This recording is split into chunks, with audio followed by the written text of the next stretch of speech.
ঈদের দাওয়াত রইল বন্ধু, আইসো আমার বাড়ি। ঈদের দিনে ঘুরবো আমরা হাতে হাত ধরি।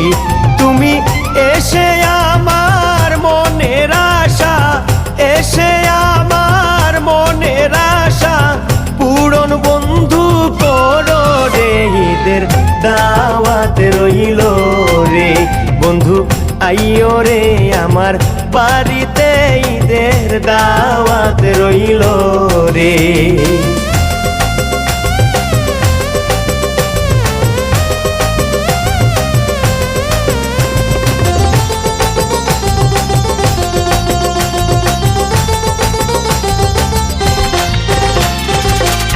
ঈদের লম্বা ছুটি আছে বলি তোমার কাছে।